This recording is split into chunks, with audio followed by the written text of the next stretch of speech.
L'histoire commence sur le continent de l'Est, où les forces des barbares affrontent les soldats du royaume d'Ildoran.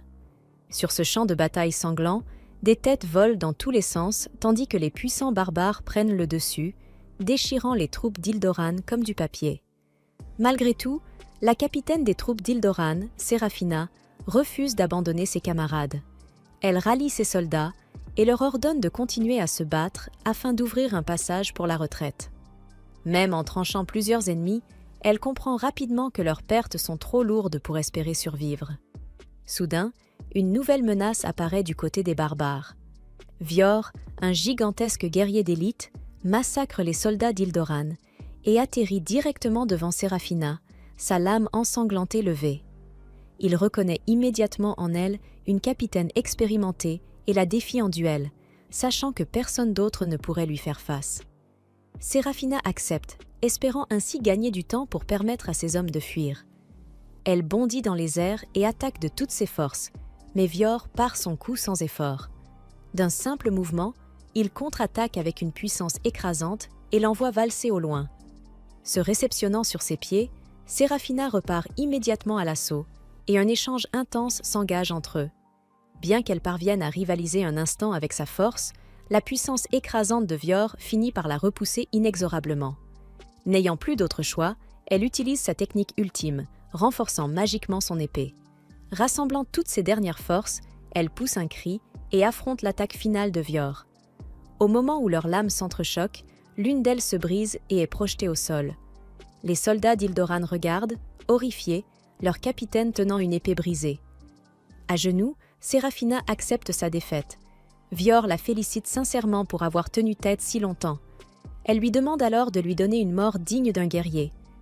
Mais il refuse de la tuer. À la place, il affiche un sourire sinistre et promet de la capturer vivante pour faire bon usage de son corps. Après cet avertissement inquiétant, Séraphina perd connaissance et se réveille dans une cellule sombre, vêtue d'un simple chiffon sale et entravée par de lourdes chaînes. Elle est sous le choc. Elle observe les alentours, essayant de reprendre ses esprits. Peu à peu, ses souvenirs reviennent. Elle a été vaincue par les barbares, et elle est désormais leur prisonnière. En repensant aux dernières paroles de Vior, la peur l'envahit. Elle se demande quel genre de torture les barbares vont lui infliger. Vont-ils la réduire en esclavage ou la faire souffrir pour leur divertissement? Puis une pensée encore plus terrifiante traverse son esprit. Vior voudrait-il utiliser son corps en tant que femme? Après tout, Séraphina est une jeune noble encore célibataire. Imaginer un barbare brutal souiller son corps pur la plonge dans une profonde angoisse. Elle réalise aussi que ses camarades, laissés derrière elle, étaient encore encerclés par les ennemis, et qu'ils ont probablement tous été massacrés ou capturés comme elle. Le désespoir l'écrase. Mais ce qui l'inquiète le plus, au final, c'est le sort du peuple de son royaume. Sans les terres de l'Est, leurs récoltes dépériront, faute de terres à cultiver. Accablée par ses regrets, la capitaine expérimentée éclate en larmes. Soudain, elle entend une voix derrière elle. En se retournant, elle aperçoit une femme nommée Cersei, une servante portant de l'eau. En regardant de plus près, Séraphina remarque des pinces et divers outils accrochés à sa ceinture. Elle pense alors que cette femme est venue pour la torturer afin d'obtenir des informations. Cependant, Cersei ne parle pas du tout de torture.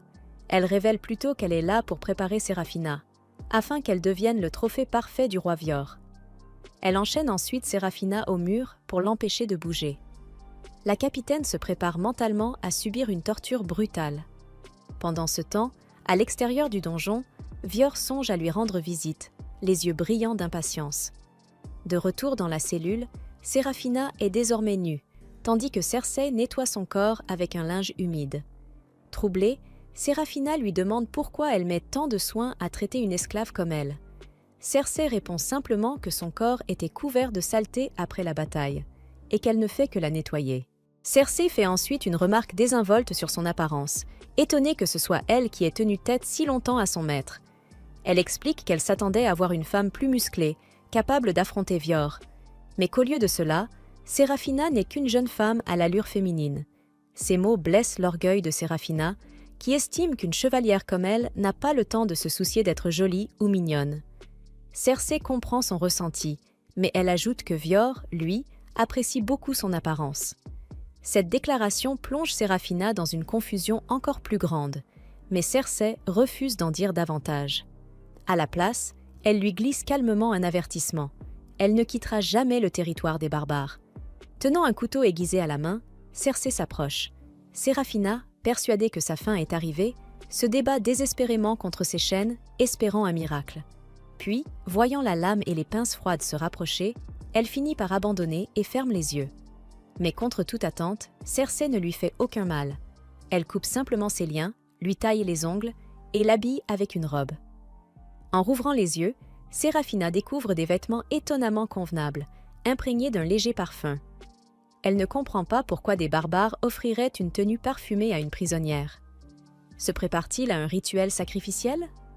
Avant même qu'elle puisse poser la question, un rugissement puissant retentit au-dessus du donjon. Cersei confirme que Vior est arrivé. Peu après, l'imposant roi barbare entre dans la cellule. Une fois à l'intérieur, il se présente officiellement comme le fils du grand chef barbare, Holden One Eye. De son côté, Séraphina observe son corps gigantesque et ses yeux dorés, comprenant qu'il n'est probablement pas humain. Elle se souvient alors d'une vieille histoire racontée par son grand-père, une expédition contre les barbares où ces monstres avaient écrasé les forces humaines et arraché leur cœur pour des rituels. Pensant qu'elle va subir le même sort, Séraphina relève la tête. Elle affirme à Vior qu'elle n'a peur de personne et le défie de faire ce qu'il veut d'elle. En entendant cela, Vior fronce légèrement les sourcils, ne comprenant pas de quoi elle parle, puisqu'il n'a jamais eu l'intention de la sacrifier. Il révèle alors la véritable raison de sa capture. Il veut faire d'elle son épouse. Ces quelques mots suffisent à faire basculer le monde de Séraphina. Toute l'angoisse accumulée monte d'un coup, colorant son visage d'un rouge écarlate. Trop choquée pour comprendre immédiatement, elle lui demande si tout cela n'est qu'une plaisanterie. Mais lorsque Vior confirme qu'il souhaite réellement l'épouser, Séraphina perd complètement ses moyens. Elle lui demande comment il peut vouloir épouser une ennemie. Vior lui explique alors que, chez les barbares, aimer ses ennemis n'est pas un problème. Puis, avec une ferveur presque brûlante, il évoque les traditions de son peuple. Depuis l'aube de leur race, les rois les plus puissants épousent des chevalières afin d'honorer leur passion pour l'épée. Malgré cette explication, Séraphina refuse toujours d'accepter, mais le barbare, rusé, lui rappelle qu'elle lui a elle-même dit de faire ce qu'il voulait d'elle, la piégeant ainsi avec ses propres paroles. Il précise ensuite qu'il ne s'agit pas seulement d'une tradition. Il se remémore leur combat sur le champ de bataille, où il a ressenti toute la sincérité et la passion de Séraphina pour son épée. Face à une femme aussi forte, il est immédiatement tombé amoureux et a décidé qu'il l'épouserait, quoi qu'il arrive. Après cette confession sincère, Séraphina est trop troublée pour répondre. Vior se détourne alors pour quitter la cellule. Avant de partir, il lui promet qu'il ne la forcera pas à se marier contre sa volonté et qu'elle peut prendre le temps de réfléchir. Lorsqu'il disparaît enfin, la chevalière, encore sous le choc, se demande ce qui va lui arriver dans ce donjon insensé. En attendant, ses pensées dérivent vers un souvenir vieux de 7 ans. À cette époque, son frère Sidious lui avait annoncé qu'elle avait été désignée pour diriger une expédition vers les terres barbares. Séraphina avait accepté sans hésiter et s'apprêtait à partir accomplir son devoir, mais Sidious l'avait arrêtée pour lui remettre une invitation à un banquet noble. Confuse, elle lui demanda ce qu'il attendait d'elle. Son frère lui rappela alors qu'elle restait une noble, avec une réputation à préserver. Sous le regard insistant de Sidious, Séraphina se redressa et accepta immédiatement l'invitation. Plus tard, elle s'habilla avec élégance et se rendit au manoir de la comtesse Hildol pour le banquet. En voyant Séraphina vêtue comme une noble ordinaire, les aristocrates autour d'elle commencèrent à murmurer sur son métier. À voix basse, ces élites venimeuses lançaient des remarques cruelles sur son apparence, se demandant si une femme aussi délicate pouvait réellement être digne de diriger des guerriers expérimentés sur un champ de bataille. Même en connaissant sa véritable force, il considérait qu'il était presque honteux qu'une femme soit aussi puissante. Submergée par ces commentaires négatifs, Séraphina s'éloigna vers un balcon pour prendre l'air. C'est alors que quelques jeunes femmes vinrent la rejoindre, l'invitant à s'asseoir avec elles plutôt que de rester seule. Elles lui demandèrent si elle n'avait pas peur de sa mission périlleuse. En entendant parler de monstres et de dragons, elle se demandait si elle pourrait survivre à de tels dangers. Séraphina esquissa un sourire et répondit que les dragons n'étaient que des créatures imaginaires. Mais elles lui rappelèrent qu'elle allait tout de même affronter les barbares. Connaissant les récits sur leur brutalité et le sort terrible réservé aux chevalières capturées, elles lui conseillèrent de rester chez elle pour éviter une fin tragique. À ces mots, Séraphina frappa brusquement la table pour les faire taire. Avec assurance, elle déclara que son royaume cherchait depuis toujours à conquérir les terres de l'Est. Dans son esprit, seule cette conquête permettrait d'obtenir assez de ressources pour nourrir le peuple. Elle était donc prête à affronter les barbares. Malgré cela, les jeunes femmes lui rappelèrent que même la prestigieuse princesse Wisterésia, son modèle, avait disparu après avoir affronté ses ennemis. Toutes lui conseillèrent alors de renoncer, de rester chez elle et d'épouser un homme convenable. Mais lassée de leur pessimisme, Séraphina quitta la réunion. Plus tard, alors qu'elle rentrait en calèche, elle ressentit un profond dégoût envers ces nobles qui se régalaient de festins luxueux pendant que le peuple souffrait de la faim dans les rues. En rentrant chez elle, Séraphina était tombée sur un homme pauvre en train de se faire attaquer par 3 garçons affamés, poussés au vol par la misère. Sans hésiter, elle s'était interposée pour le protéger et avait ordonné aux agresseurs de reculer. Acculés, les jeunes avaient tenté de l'attaquer avec leurs outils agricoles, mais la chevalière les avait vaincus sans difficulté. Alors qu'ils pensaient leur dernière heure arrivée, Séraphina, prise de compassion, leur avait offert son précieux collier. Bouleversés, les garçons l'avaient remerciée et juré de ne plus jamais faire de mal à qui que ce soit. Après leur départ, le cœur de Séraphina s'était serré face à la détresse de son peuple, et elle s'était jurée de revenir victorieuse de l'Est pour apporter la paix à son royaume. Quelques jours plus tard, avant de partir en expédition, elle s'était recueillie en hommage à la princesse disparue Wisterésia. Mais son frère Sidious était apparu derrière elle, furieux qu'elle n'ait pas trouvé de mari lors du banquet. Séraphina lui avait rappelé qu'elle s'apprêtait à combattre pour leur royaume, mais le prince, fier et inflexible, avait affirmé qu'une femme n'avait pas sa place sur le front, criant son nom avec colère. Soudain, sa voix s'était transformée en celle de Vior. Le barbare s'était avancé vers elle, tendant la main avec détermination, décidé à faire d'elle sa femme quoi qu'il arrive. Au moment où il la saisissait, le cauchemar de Séraphina prit fin. Elle se réveilla en sursaut, couverte de sueur froide. Un ronflement puissant résonnait près d'elle. En tournant la tête, elle aperçut Vior endormi à ses côtés. La vue de son corps imposant la ramena brutalement à la réalité, et un frisson glacé la parcourut, terrifiée à l'idée de devoir affronter son destin en tant que future. La jeune fille, totalement paniquée, se mit à crier sans contrôle, réveillant aussitôt le propriétaire de l'épée. D'un ton brusque, elle exigea de savoir ce qu'elle faisait dans la chambre d'un homme adulte, et surtout pourquoi il était complètement nu. Vior, imperturbable, esquissa un sourire amusé. Il remarqua qu'elle avait déjà beaucoup d'énergie pour quelqu'un qui venait à peine de se réveiller, et qui semblait en parfaite forme, malgré ce qui s'était passé la veille. Mais lorsque Séraphina aperçut l'épée du barbare pointée dans sa direction, son cœur se serra. Elle n'était même pas sûre de vouloir connaître la vérité. Pourtant, elle se souvenait clairement d'une chose. Il avait juré de ne rien lui imposer. Vior, comme pour esquiver le sujet, lui dit simplement de ne pas s'inquiéter de ces détails. Cette réponse ne fit qu'attiser sa colère. Être capturée par des barbares était déjà une honte insupportable pour sa famille. Alors, imaginer le pire, porter l'enfant de cet homme, était tout simplement inconcevable. Déterminée, elle saisit l'épée de Vior, la lui rendit, puis, d'une voix ferme, lui demanda de la tuer immédiatement. Pris de court, le barbare écarta la lame d'un geste rapide, presque inquiet qu'elle puisse se blesser. Il lui demanda ce qu'elle racontait, croyant plutôt qu'elle voulait le tuer, lui. Séraphina, le regard chargé de honte, expliqua qu'après avoir subi une défaite humiliante sur le champ de bataille, elle avait tenté d'attaquer un ennemi désarmé dans un acte désespéré. À ses yeux, elle avait trahi son honneur de chevalier. Elle devait être punie pour cette faute impardonnable. Vior resta silencieux un instant, visiblement perplexe. Puis il répondit simplement, d'un ton hésitant, que c'était compliqué. En vérité, il ne comprenait pas pourquoi quelqu'un devrait mourir pour des notions comme l'honneur ou la réputation. Ces mots piquèrent Séraphina au vif. Elle l'accusa aussitôt de ne pas accorder de valeur à ses principes, simplement parce qu'il n'était qu'un barbare. À cet instant, la porte s'ouvrit brusquement. Cersei entra dans la pièce, surprenant une nouvelle fois Séraphina. Elle apportait des vêtements secs pour son maître et fit remarquer, avec un certain détachement, que la jeune fille avait eu de la chance de se réveiller sans séquelles. Elle expliqua que la veille, lorsqu'ils avaient été capturés la prisonnière, la dose du somnifère avait été légèrement trop forte. Résultat, la pauvre s'était mise à vomir avant de perdre connaissance.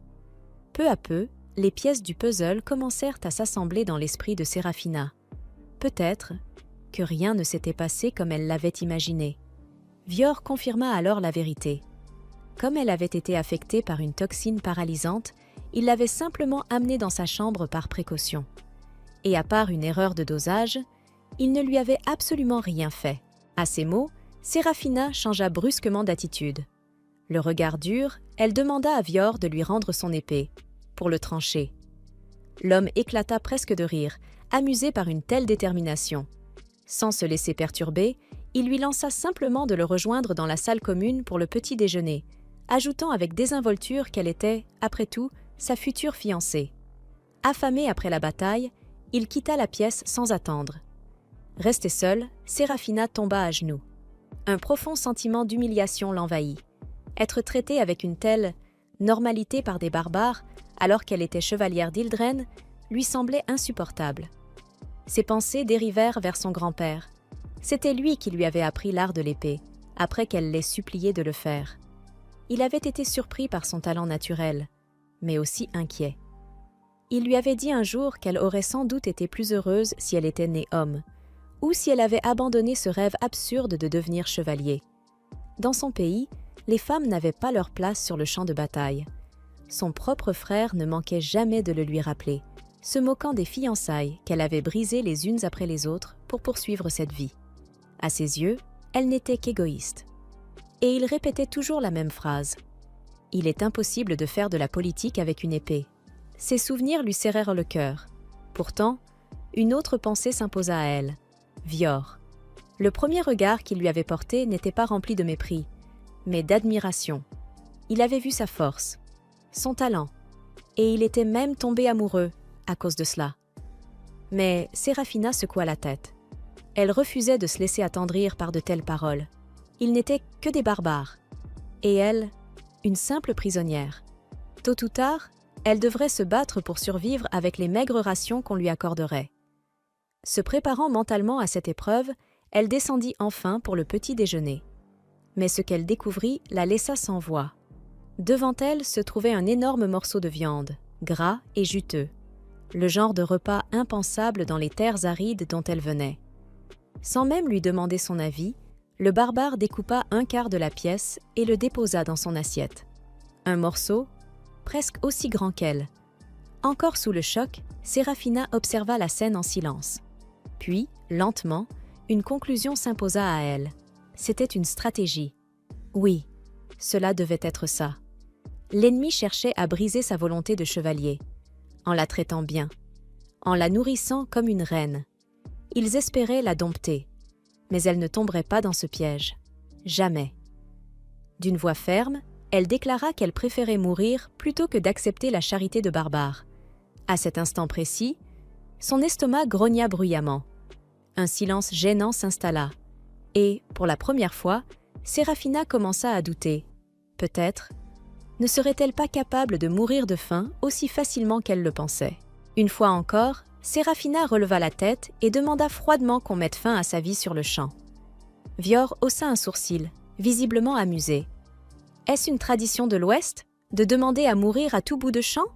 Puis, d'un ton plus posé, il ajouta « La faim est le signe que ton corps veut vivre. Refuser de manger, c'est te mentir à toi-même, et manquer de respect à la vie qui a été prise pour te nourrir. » Il expliqua alors, presque calmement, que tuer pour survivre, et non pour le plaisir, était une raison valable. Selon lui, les expéditions de l'Est devaient sûrement fonctionner de la même manière. Puis, il lui adressa un sourire simple, mais étrangement sincère. « Mange. » Contre toute attente, Sérafina fut troublée par cette expression. À ce moment-là, Cersei se pencha discrètement vers elle et murmura à son oreille. « Le chef a chassé cette proie spécialement pour vous accueillir, future épouse. » Elle expliqua que, la veille, après l'avoir enfermée, Vior était parti seul chasser, afin qu'un véritable festin l'attende à son réveil. Elle ajouta que son maître n'était pas un simple barbare. Il possédait un titre, une réputation, quelque chose qui se rapprochait de la royauté occidentale. Si Vior était réellement le fils de ce grand chef, alors il était en quelque sorte un prince. Cersei conclut doucement. « Un homme de son rang a fait cet effort pour vous. Il serait convenable d'y répondre avec un minimum de courtoisie. » Ces mots frappèrent Séraphina de plein fouet. Refuser serait indigne d'un chevalier. Alors, avec une certaine hésitation, elle découpa un morceau de viande et le porta à ses lèvres. Dès la première bouchée, son monde bascula. La saveur était si riche, si intense, qu'elle en resta figée. Ses yeux s'embuèrent. Sans s'en rendre compte, elle se mit à pleurer, tout en laissant échapper un léger filet de salive. C'était divin, un véritable paradis barbare. Vior, intrigué, pencha la tête. « Ce n'est pas bon ?» Séraphina sursauta, essuya précipitamment sa bouche et détourna le regard. Rougissante, elle répondit d'un ton forcé. « C'est acceptable, rien d'extraordinaire. » Mais son trouble la trahissait complètement. Concernant cette histoire de fiançailles, elle ne pouvait pas encore se prononcer. Cependant, elle accepta de lui pardonner l'incident avec la potion paralysante. Puis, tentant de reprendre contenance, elle demanda d'un ton plus sérieux. « De quel animal provient cette viande ?» Vior esquissa un sourire en coin. « Pourquoi ne pas regarder par toi-même » Il désigna la fenêtre. « Ils sont en train de le découper en ce moment même. » Poussée par la curiosité et déjà en train d'imaginer élever une telle créature dans son royaume, Séraphina s'approcha de la fenêtre. Mais à peine posa-t-elle les yeux dehors que son souffle se coupa. Ce n'était pas un simple animal, c'était un dragon, une créature qui, à l'ouest, n'existait que dans les légendes, connue pour cracher du feu et empoisonner ses victimes. Vior confirma calmement. Oui, c'en était bien un. Enfin, en quelque sorte. Il existe plusieurs types de dragons, précisa-t-il. Mais avant même qu'il ne puisse continuer, il remarqua quelque chose. Séraphina n'avait pas arrêté de manger une seule seconde. Malgré tout ce qu'elle venait d'apprendre, malgré la nature terrifiante de la créature qu'elle consommait, elle continuait. Son attitude fière s'était légèrement fissurée. Gênée, elle détourna le regard. Il est difficile de résister à une telle nourriture. Cersei observa son assiette désormais vide et esquissa un sourire discret. Il semblait que la prisonnière avait, au moins pour le moment, abandonné l'idée de mourir. Plus tard, le chef invita la commandante de l'expédition orientale à le suivre. Il souhaitait lui montrer quelque chose, dans les montagnes derrière la demeure. Mais fidèle à elle-même, Séraphina ne céda pas facilement. Elle refusa d'obéir aveuglément. Après tout, cela ne faisait même pas 2 jours qu'elle était prisonnière. Et elle restait, avant tout, une chevalière d'Ildren. Son honneur ne pouvait être compromis. De plus, suivre un barbare à travers des terres peuplées de créatures étranges, sans raison valable, relevait de l'imprudence. Vior haussa légèrement les épaules. Ce qui est raisonnable dépend de l'endroit où l'on se trouve. Puis, après un court silence, il posa une simple question. « Tu as peur ?» La réaction fut immédiate. Séraphina enfila ses bottes avec détermination. Hors de question de tomber dans une provocation aussi grossière. « Je ne fais confiance à aucun d'entre vous. » Vior hocha la tête, comme s'il s'y attendait. Mais au fond de lui, une intuition persistait. Elle allait aimer ce qu'elle s'apprêtait à voir. Lorsqu'elle mit le pied dehors, une brise douce caressa son visage. Ses cheveux se soulevèrent légèrement dans le vent. Et, pour la première fois depuis longtemps, elle ressentit du calme. Au loin, elle aperçut une ville, construite le long d'une plage, un paysage vibrant de vie, baigné par la lumière. Rien à voir avec les terres arides qu'elle connaissait. Cet endroit était abondant, presque béni par la nature. Vior s'arrêta à ses côtés. « Le champ de bataille est un désert, » expliqua-t-il. « Mais ici, la terre est vivante. » Puis, avec un léger sourire, « J'espère que tu ne vas pas t'évanouir de surprise. » L'histoire continue alors que Séraphina, encore tendue et sur ses gardes, avance aux côtés de Vior vers la montagne. Malgré ses efforts pour rester concentrée et ne pas céder aux provocations du barbare, elle ne peut s'empêcher d'observer la richesse incroyable de cet environnement. Partout autour d'eux, une faune variée évolue librement, certaines créatures paisibles, d'autres bien plus inquiétantes. Soudain, un cri perçant retentit dans le ciel, la faisant sursauter. Une immense créature ailée passe au-dessus d'eux. Vior lui explique calmement que les dragons ne sont qu'une espèce parmi d'autres dans cette région, et qu'il suffit simplement d'éviter les nids des mers pour ne pas courir de danger. Il ajoute, non sans une pointe d'ironie, qu'elle finira bien par s'y habituer, puisqu'elle semblait déjà apprécier leur viande un peu plus tôt. Après un moment de marche, ils atteignent une magnifique cascade. Séraphina reste sans voix. C'est la première fois qu'elle voit un tel spectacle de ses propres yeux. L'eau tombe avec puissance dans un bassin clair, entouré d'une nature luxuriante. Vior plaisante en disant que ce genre de paysage n'existe sûrement pas dans l'Ouest. Elle est sur le point de répliquer, mais se rend compte qu'elle ne trouve aucun exemple convaincant à opposer, ce qui la réduit au silence. Voyant sa réaction, Vior précise qu'il ne cherche pas à se vanter, mais simplement à lui montrer cet endroit. Puis, sans prévenir, il enlève sa chemise et lui demande de faire de même. Déconcertée, Séraphina lui demande ce qu'il entend par là. Avec un sourire malicieux, il répond qu'un homme et une femme nus près de l'eau ne font généralement qu'une seule chose. Rougissante et furieuse, elle le réprimande immédiatement pour ses insinuations déplacées et refuse catégoriquement de suivre une telle coutume qu'elle juge barbare.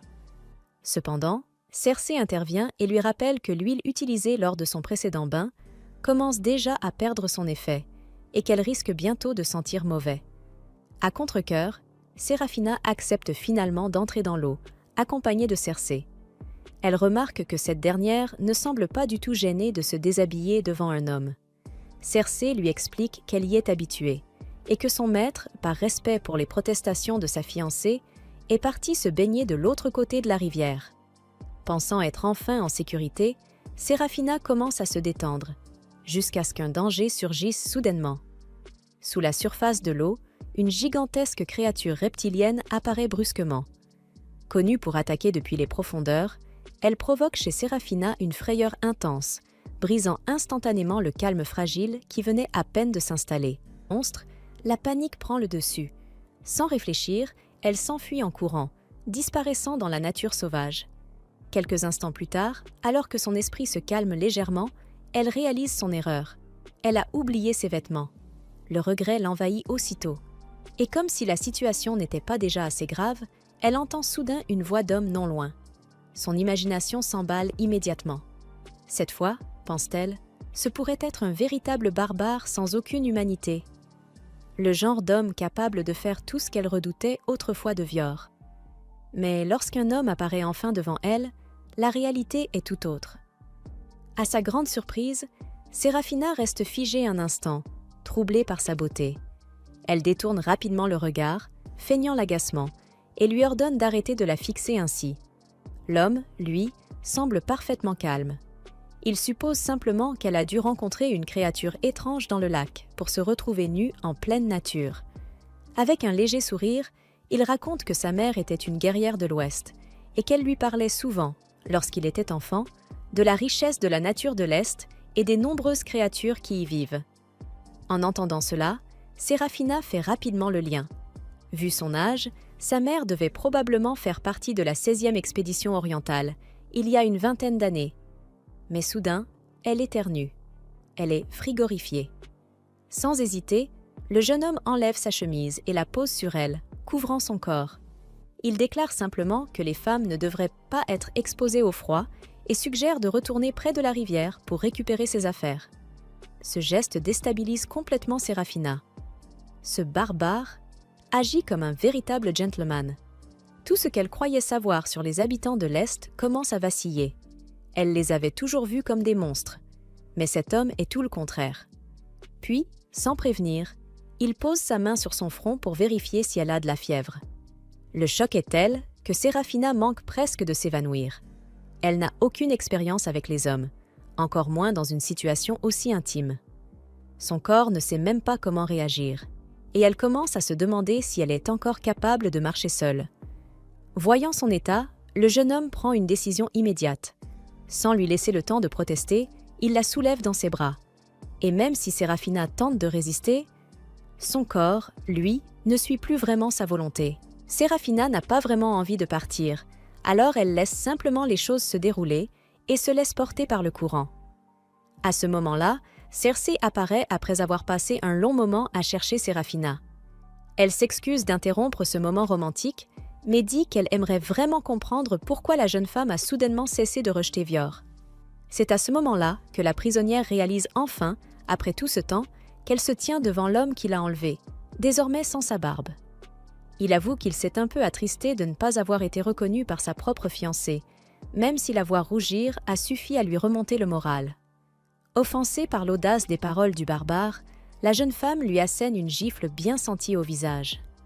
Vior rentre alors chez lui avec une marque rouge sur la joue, mais un sourire satisfait, car il n'attendait rien de moins de la femme qu'il a choisie. Séraphina répond que tout cela aurait très bien pu finir en duel s'il y avait eu des épées disponibles, et souligne que tout est arrivé uniquement parce qu'il l'a emmenée dans cet endroit rempli de monstres. Cersei affirme qu'il n'y avait rien à craindre, puisque Maître Vior s'était chargé de patrouiller les zones où des monstres dangereux pouvaient apparaître. De plus, comparé aux dragons qu'ils ont mangés plus tôt, les monstres près du lac sont plutôt calmes. Vior n'est pas d'accord, estimant que les dragons ont un tempérament féroce, mais qu'au fond, ils sont en réalité lâches. En parlant de cela, il se réjouit d'avoir vu aujourd'hui différentes expressions chez la femme dont il est tombé amoureux, et affirme que chasser un dragon n'était rien comparé à ce qu'il ferait pour elle. Tout ce qui s'est passé laisse Séraphina complètement confuse et sous pression, cherchant désespérément une réponse. Elle fait clairement savoir qu'elle ne sait toujours pas quoi penser de ses fiançailles, puis elle s'en va, essayant de comprendre comment elle s'est retrouvée dans cette situation. De son côté, il est vrai que le visage rasé de Vior ne quitte pas ses pensées, même si elle essaie de l'ignorer. Cependant, quelques jours plus tard, au grand désarroi de la jeune femme, le barbare a de nouveau laissé pousser. Quelques jours plus tard, Séraphina écoutait avec impatience tandis que Vior l'invitait à une réunion avec les membres de son clan. Il lui montra le lieu de rencontre, qui était la plus ancienne et la plus grande colonie de la race des barbares, appelée le village du lac. Séraphina remarqua l'emplacement du village, mais elle se demanda ensuite pourquoi Vior lui révélait des informations potentiellement militaires. Elle se demanda s'il la sous-estimait et lui rappela qu'elle pouvait à tout moment s'échapper vers son pays natal et transmettre ces informations à son armée. En entendant cet avertissement, Vior éclata de rire. Il lui rappela qu'elle était tombée sous le charme de son visage rasé quelques jours auparavant, et qu'il n'y avait donc aucune chance qu'elle veuille lui faire du mal. Il pensait aussi pouvoir facilement faire d'elle sa femme, donc il ne s'inquiétait pas qu'elle divulgue des informations sensibles. Pendant qu'ils se disputaient sans arrêt, Circe remarqua qu'ils agissaient déjà comme un couple marié. Après un certain temps, ils arrivèrent tous au lieu de réunion, où Séraphina se retrouva entourée d'une centaine d'hommes intimidants. Armés jusqu'aux dents, chacun de ces barbares aguerris suppliait Vior de leur donner une chance de croiser le fer avec la capitaine. Séraphina pensa que son heure était enfin venue, puisque les barbares voulaient la tuer pour venger leurs camarades. Cependant, Vior leur ordonna de reculer et de lui offrir un accueil digne au sein de leur tribu. À l'ordre de leur chef, tous les barbares au sang chaud se calmèrent et laissèrent de l'espace à Séraphina. En voyant leur visage joyeux, elle se demanda pourquoi ils étaient tous réunis ici s'ils ne cherchaient pas à la tuer. Vior expliqua qu'ils étaient simplement là pour lui souhaiter la bienvenue, tout en espérant obtenir un combat amical contre elle. Cela la rendit encore plus confuse, et elle demanda pourquoi aucun d'entre eux ne désirait se venger. Vior posa directement la question aux barbares. Tous déclarèrent sérieusement qu'ils ne ressentaient aucune haine, puis ils se mirent en formation de guerriers pour l'accueillir dans la tribu. Séraphina ne leur faisait toujours pas confiance, pensant qu'ils ne faisaient qu'obéir aux ordres de leur chef. Malgré cela, elle suivit Vior et Circe et entra dans la formation. Alors qu'ils marchaient, l'un des barbares se mit soudain à pleurer et rompit la formation derrière Séraphina. Inspiré par son courage, il la félicita pour son incroyable démonstration d'arts martiaux sur le champ de bataille. Séraphina resta sans voix, et bientôt d'autres barbares se joignirent à lui, louant à la fois sa beauté et ses compétences. Elle en fut complètement déstabilisée, recevant autant d'éloges de la part de ses ennemis. Mais Vior lui rappela que les barbares respectaient la force, peu importe à qui elle appartenait. Elle continua alors à le suivre plus profondément dans le village. En marchant, elle observa une communauté paisible occupée à traiter des animaux. Soudain, Vior s'arrêta devant une maison où de l'eau était en train de bouillir. Il dit à Cersei et à Séraphina qu'elle resterait ici pendant qu'il allait rencontrer les anciens, puis il annonça sa présence aux habitants. Peu après, une femme aimable sortit de la maison et demanda ce que Vior voulait. Il lui présenta Séraphina comme sa femme et lui demanda de prendre soin d'elle en son absence. Surprise, la femme tomba immédiatement sous le charme de la beauté de Séraphina. Elle l'entraîna à l'intérieur sans même écouter ses protestations. À l'intérieur, la femme s'excusa pour son comportement brusque, mais Séraphina lui pardonna. Ensuite, elle appela son fils, Gator, et lui demanda d'aller chercher des herbes médicinales. Le petit garçon fouilla dans une grande boîte pendant que sa mère soulevait le couvercle pour l'aider. Il finit par trouver une pochette d'herbes que la femme ajouta à l'eau bouillante pour préparer du thé. Séraphina se demanda si c'était une habitude chez les barbares de mettre des herbes dans leur thé, et la femme confirma d'un signe de tête. Une autre femme remarqua alors qu'il faudrait plus d'eau bouillante pour en préparer suffisamment pour tout le monde, et elle envoya les enfants chercher du bois supplémentaire. Séraphina fut impressionnée de voir que les jeunes enfants barbares étaient déjà si forts et indépendants. Leur mère, elle, n'y voyait rien d'exceptionnel, expliquant qu'ils ne faisaient qu'imiter les adultes. Une fois le thé prêt, Séraphina en prit une gorgée. Elle admit qu'il était bien meilleur qu'elle ne l'avait imaginé, son goût aux herbes lui procurant une sensation de fraîcheur et de bien-être. Cersei pense que les herbes ont un goût aussi agréable parce qu'elles proviennent de l'arbre sacré spécial. Après avoir terminé sa tasse, Séraphina en redemande une autre avec enthousiasme. Peu après, elle remarque que les deux mères vivant dans la maison ne sont pas liées par le sang. Elle se demande alors si elles sont les seules habitantes et suppose que leurs maris doivent être partis travailler avec l'armée à l'extérieur. Cependant, la réponse de la femme la surprend. Elles sont toutes les deux veuves. Elle explique que leurs maris ont perdu la vie lors d'une bataille contre l'Ouest, ce qui plonge Séraphina dans un profond sentiment de culpabilité face aux actes de son propre peuple. Même si elle sait que l'armée occidentale se battait pour obtenir des ressources pour les siens, elle ne peut s'empêcher de regretter que des vies innocentes aient été détruites. Elle présente alors ses excuses aux deux mères au nom de son armée, pensant qu'elles ont toutes les raisons de lui en vouloir. Pourtant, la femme barbare semble confuse, comme si elle ne comprenait pas cette idée de vengeance. Séraphina insiste en rappelant que ce sont les siens qui ont tué leur mari et qu'elle-même aurait très bien pu être responsable.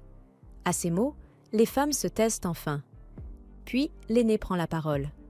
Bien qu'elle soit triste que son plus jeune fils n'ait jamais vraiment connu son père, elle considère malgré tout comme une bénédiction le fait qu'il ait pu assister à ses funérailles.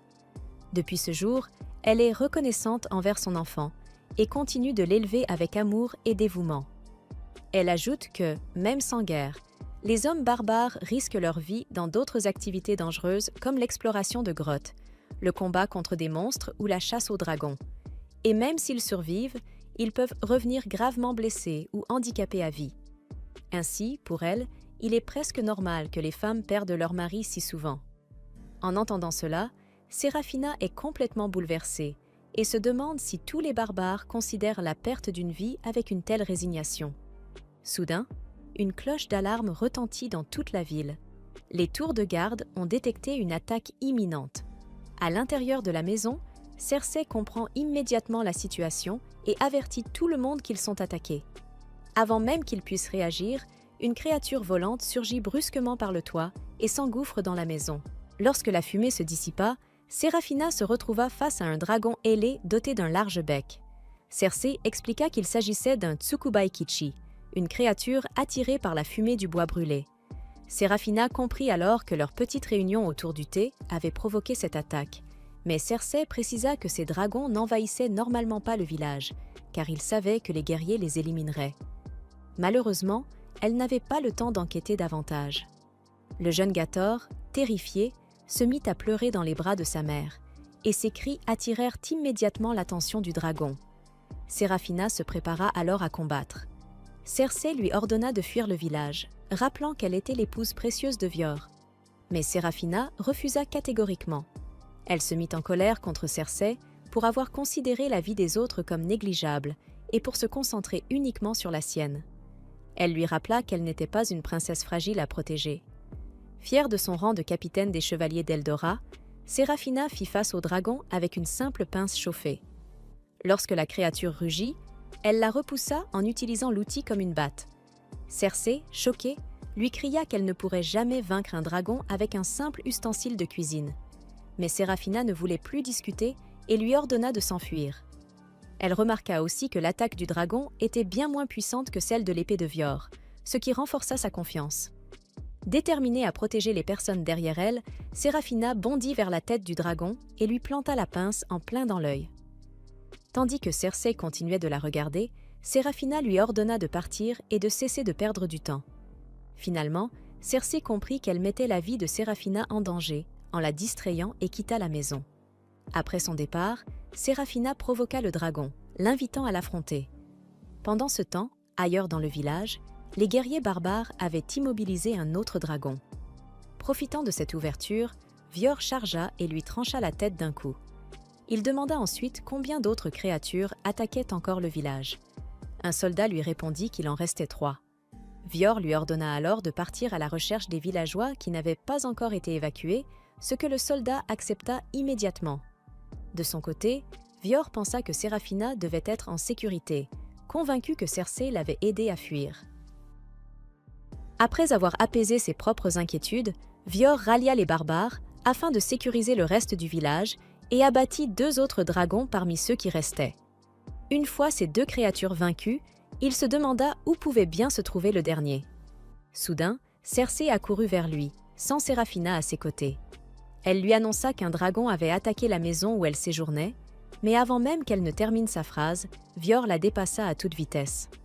Près de la maison, Séraphina fuyait le dragon, réalisant que la créature volante était bien plus rapide qu'elle à découvert. Incapable de lui échapper, elle se retourna et se prépara à un dernier combat. Bien que le dragon soit lui aussi épuisé par l'affrontement, il se jeta sur elle à une vitesse fulgurante. Cette fois, son bec tranchant brisa la pince, laissant Séraphina totalement sans défense. Elle pensa alors que, après avoir fait preuve de compassion envers ses ennemis sans défense, elle pouvait mourir en chevalier, son honneur intact. Lorsque le dragon s'approcha pour lui porter le coup fatal, elle ferma les yeux, sans même tenter de résister. Mais au moment où elle se préparait à mourir, Vior surgit derrière elle en criant de se couvrir les oreilles. Surprise, Séraphina obéit, et aussitôt, Vior poussa un rugissement puissant en direction du dragon. Le vacarme assourdissant détruisit les tympans de la créature, et il en profita pour la trancher en 2. En voyant le dragon s'effondrer devant elle, Séraphina resta figée, tandis que Vior s'excusait d'être arrivé en retard. Il la remercia ensuite sincèrement d'avoir risqué sa vie pour sauver son peuple précieux, puis exprima son immense soulagement de la voir saine et sauve. En entendant l'inquiétude sincère dans sa voix, des larmes commencèrent à couler sur les joues de Séraphina. Elle ne comprenait pas elle-même pourquoi elle pleurait, mais les larmes continuaient de couler sans s'arrêter. Vior lui adressa un sourire silencieux, puis la prit dans ses bras pour la ramener au village, comprenant qu'elle n'était plus en état de marcher. En le voyant revenir, Cersei cria de joie. Quant à Séraphina, elle se laissa porter par Vior, acceptant pour une fois d'être traitée comme une princesse. Plus tard dans la nuit, les barbares organisent un grand festin pour célébrer la victoire de Séraphina ainsi que la défense de leur village. Pendant ce temps, Séraphina essaie d'oublier ce qui s'est passé plus tôt. Elle se sent encore terriblement gênée d'avoir pleuré dans les bras de Vior comme une enfant. C'est alors que Cersei s'approche d'elle et la félicite pour avoir protégé son peuple. Elle avoue qu'elle ne s'attendait pas à ce qu'une noble arrogante venue de l'Ouest risque sa vie pour les autres, et qu'elle voit désormais Séraphina sous un tout autre jour. Ces paroles permettent enfin à Séraphina de se pardonner pour avoir agi de manière capricieuse après ce combat entre la vie et la mort. Mais très vite, ses pensées dérivent vers Vior, et à quel point il avait l'air viril en venant la sauver. Alors qu'elle commence à rougir pour une toute autre raison, une minuscule fée l'appelle. Surprise, Séraphina se retourne et recrache immédiatement sa boisson, persuadée d'halluciner à cause du stress. Mais lorsque 3 petites fées se mettent à danser devant elle, elle comprend qu'elles sont bien réelles. Vior s'approche alors et lui annonce qu'une surprise encore plus grande l'attend. Derrière lui apparaissent plusieurs anciens tribaux, appartenant à différentes races, venus rencontrer Séraphina pour la première fois. En voyant des nains, des elfes et même des esprits, Serafina a l'impression d'avoir été transportée dans un véritable monde fantastique. Un peu plus loin, un ancien nain lui offre une épée en guise de cadeau de rencontre, destinée à l'épouse du chef barbare. Par politesse, Serafina refuse d'abord, mais Vior lui glisse qu'elle changera sûrement d'avis dès qu'elle verra la qualité exceptionnelle de l'arme. Hésitante, elle finit par examiner la lame. Après une observation attentive, elle remarque que l'épée est magnifiquement forgée, tout en conservant un tranchant redoutable, parfait pour le combat. Le forgeron nain explique alors qu'il l'a fabriquée à partir d'un métal précieux appelé mithril. Serafina est impressionnée, tandis que le nain commence à se vanter encore davantage de son œuvre. Mais Vior intervient pour présenter officiellement les chefs présents. Il commence par les nains, anciens du clan Kefto, Vaes, Gwanz et Balhaf. Puis il présente Karka, ancien des Ixtes, ainsi qu'Asnimala, ancien des esprits. Enfin, il introduit le chef des fées, Vufumek. Face à cette assemblée incroyable, Serafina a l'impression d'être plongée dans un rêve. Vior la rassure en lui affirmant que tout ce qu'elle voit est bien réel. Pourtant, Serafina reste nerveuse en présence de ces êtres inhabituels. Karka lui dit alors de se détendre, comprenant que c'est la première fois qu'elle rencontre des créatures aussi étranges. De son côté, Asnimala lui propose un mélange de thé spécial, avant de préciser, avec calme, qu'il est encore plus puissant que des sédatifs médicaux. En entendant les discussions de toutes ces créatures magiques, Serafina réalise qu'elle découvre une facette du monde dont elle ignorait totalement l'existence. Vior lui explique qu'elle ne les avait jamais vues auparavant parce que les créatures magiques évitent généralement l'Ouest. Cela pousse Serafina à se demander pourquoi elles tiennent tant à la rencontrer maintenant. Vior lui rappelle alors que cette réunion a été organisée spécialement pour permettre aux anciens de faire sa connaissance. Il lui révèle qu'après sa propre tribu barbare, appelée la tribu Cornum, 4 autres tribus se joignent à eux pour former l'alliance des 5 grandes tribus. Même si Vior est destiné à devenir le grand chef de cette alliance, ce rôle n'est attribué qu'après un rituel accompli par les esprits. Il explique également que chaque tribu possède ses propres compétences et sa propre culture, et qu'elles vivent en harmonie en s'entraidant, chacune compensant les faiblesses des autres. Mais il casse soudain l'ambiance sérieuse en ajoutant que, concrètement, l'Alliance ne fait presque rien, sauf en cas de crise majeure. Serafina se demande alors si l'invasion menée par son royaume pourrait être considérée comme une telle crise. À cette question, tous les chefs tribaux éclatent de rire. Vior s'excuse pour leur réaction et précise que l'Alliance n'intervient pas dans les conflits territoriaux. Cela amène Serafina à se demander si leurs guerres ne sont, à leurs yeux, que de simples querelles animales. Vior lui répond que les humains ne sont pas si différents des animaux et qu'elle ne devrait pas en avoir honte. Il ajoute ensuite que l'Alliance a été créée pour une toute autre raison. Intriguée, Serafina lui demande laquelle. Vior révèle alors qu'il existe une menace bien plus terrifiante encore que les dragons qu'elle a déjà vus, même si ces derniers sont déjà redoutables et difficiles à vaincre. Vior explique alors qu'il existe des créatures appelées démons, de véritables fléaux vivants pour la société. Même lui, pourtant redoutable guerrier, admet qu'il préférerait livrer 1000 guerres contre Hildoran plutôt que d'affronter un groupe de ces créatures féroces. Serafina se demande quel genre de monstre peut bien être assez terrifiant pour l'effrayer. Lui? Et même les chefs tribaux perdent leur bonne humeur rien qu'à l'évocation de ces êtres. Pour alléger l'atmosphère, les anciens changent rapidement de sujet et reprennent les festivités, encourageant Vior à construire un avenir solide aux côtés de Serafina. Vior rassure Sera. Les anciens la respectent sincèrement. Ils lui révèlent que tous les objets qu'elle porte, ses vêtements, son collier, ont été confectionnés à la main par eux, spécialement pour l'accueillir parmi leurs tribus. Karka ajoute même qu'il a enchanté son épée afin qu'elle se répare automatiquement. Serafina a du mal à y croire, mais Vior lui assure que la magie des Ixtes est extrêmement puissante. En voyant toutes ces races coopérer et se soutenir mutuellement, Serafina commence à penser que les terres barbares ne sont peut-être pas si terribles après tout. Le lendemain, Cersei la réveille brusquement, lui faisant une belle frayeur. Encore à moitié endormie, Serafina se demande si tout ce qu'elle a vécu la veille n'était qu'un rêve. Mais en apercevant l'épée enchantée à ses côtés, elle comprend que tout était bien réel. Derrière elle, Vior s'approche pour la saluer. Lorsqu'elle se retourne, elle devient toute rouge. Il s'est encore rasé la barbe. Amusé par sa réaction, Vior se contente de sourire avant de l'appeler pour le déjeuner. Soudain, Cersei lui enfonce un sandwich dans la bouche. Surprise, Séraphina découvre qu'il est délicieux.